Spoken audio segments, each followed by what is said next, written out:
এখন থেকে আপনার প্রিয় সিরিয়ালগুলো ফ্রিতে দেখুন এক্সক্লুসিভলি শুধুমাত্র সান নেক্সটে। এখনই অ্যাপ ডাউনলোড করুন। আমি শেষবারের মতো বলছি, আমার বোনের ধারে কাছে যেন আমি আপনাকে দেখতে না পাই। আপনার চাওয়া না চাওয়ায় আমার কিচ্ছু যায় আসে না। মামুনি যেমন আপনার বোন, তেমন আমারও আপন একজন। তাই আপনি হাজার চেষ্টা করলেও মামুনিকে আমার থেকে দূরে সরিয়ে নিতে পারবেন না।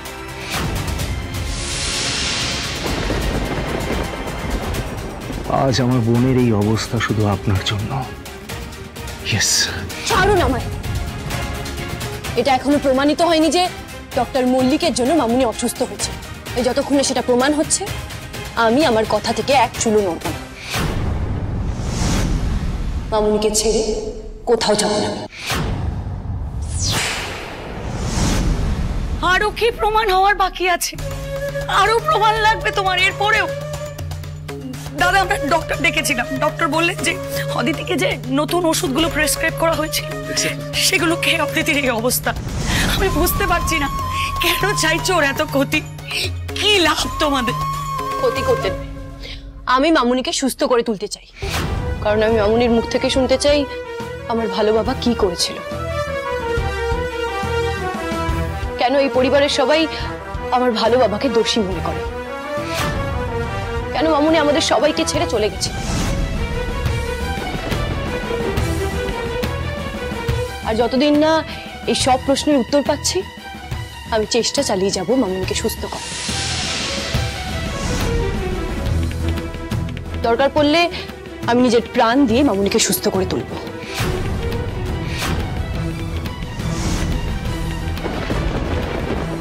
অনেকক্ষণ ধরে আপনার অনেক কথা শুনে চলেছি, কিছু বলছি না।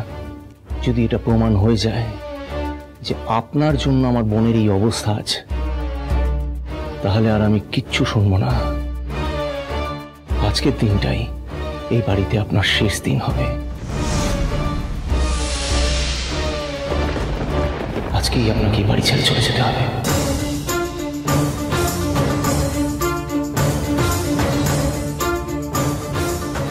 যাবে না তুমি? এখনো দাঁড়িয়ে থাকবে এখানে? আমার বোনের ধারে কাছে যেন আমি তোমাকে না দেখি। জাস্ট বেরিয়ে যাও। মিমি, চলো চলো। অমৃতা,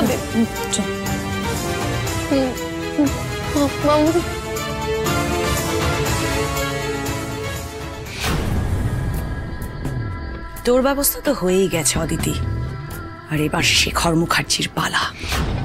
ওর আমি এমন ব্যবস্থা করব, এমন ভাবে আমি পথে নিয়ে এসে নামাবো যে সর্বহারা শেখর মুখার্জি সোজা আমার পায়ে এসে পড়বে।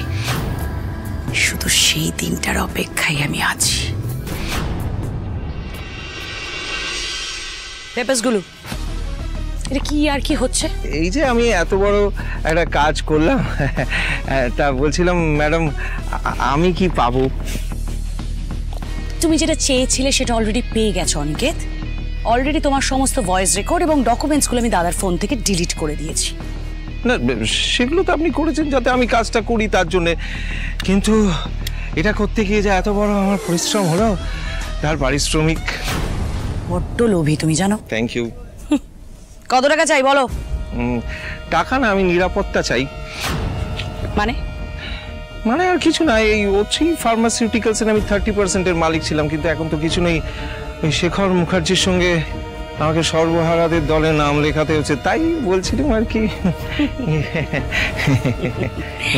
তোমার জন্য একটা দারুণ অফার আছে, বুঝেছো?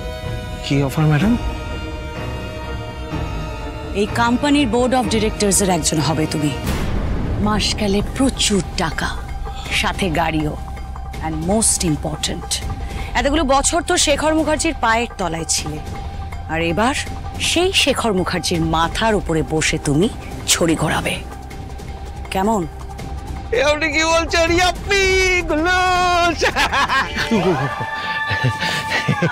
আমি আজকে কার মুখ দেখে উঠেছি ঠাকুর। এই নিন আপনার প্রণামী। বেশি নিচু হয়ে গেল না? এই নিন।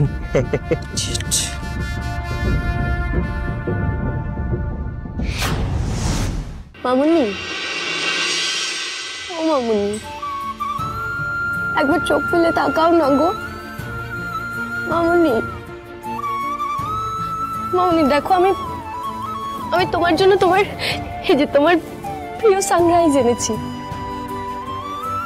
ডিমটার যে হলুদ হলুদ কুসুম আছে না, সেটাই ওপরে থাকে, গোল গোল হয়ে যায়। হ্যাঁ, ওইটাকে সানরাইজ বলে না। বুঝতে পেরেছি সর্দি, বুঝতে পেরেছি, ডিমের পোচ।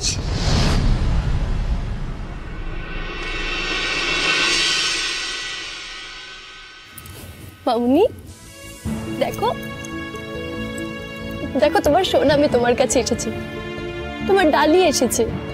মামুনি আমি তোমায় কথা দিচ্ছি, আমি তোমায় ছেড়ে কোনোদিনও কোথাও যাব না, সবসময় তোমার সাথে থাকবো।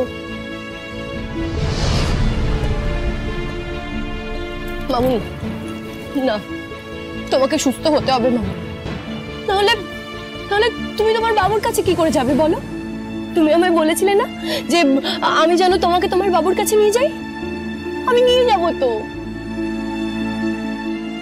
মামুনি, ও মামুনি একবার সাড়া দাও, মামুনি একবার চোখ খুলে তাকাও। মামুনি, মামুনি, মামুনি তুমি শুনতে পাচ্ছ? মামুনি, তোমার ছেলের জন্য তোমাকে সুস্থ হতেই হবে। তুমি সুস্থ না হলে আমরা তোমার বাবুকে কি করে খুঁজে বার করবো বলো? বলো না, তুমি ধীরে ধীরে চেষ্টা করো, তুমি পারবে মামুনি, দেখো একবার চেষ্টা করো।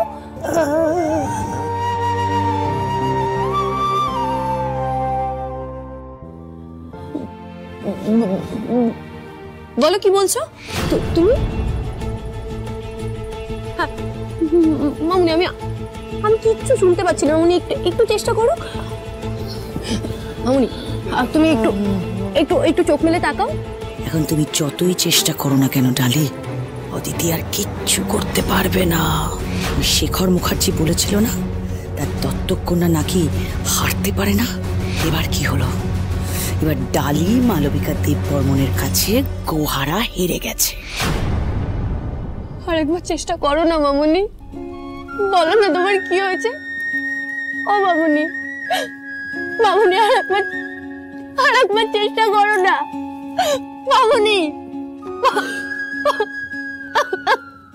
কি জেদ এই মেয়ের, এখনো কিরকম বৃথা চেষ্টা করে যাচ্ছে। আমি তো ভেবেছিলাম স্লো পয়জনিং হতে হতে আমার বোনটা একদিন ওকেই চলে যাবে, কিন্তু এই ডালি বাড়িতে এসে হঠাৎ করে ওকে সুস্থ করে তোলার জন্য উঠে পড়ে লাগলো। ওর জন্যই তো আমি বাধ্য হয়ে আমার ছোট বোনটাকে এত কষ্ট দিলাম।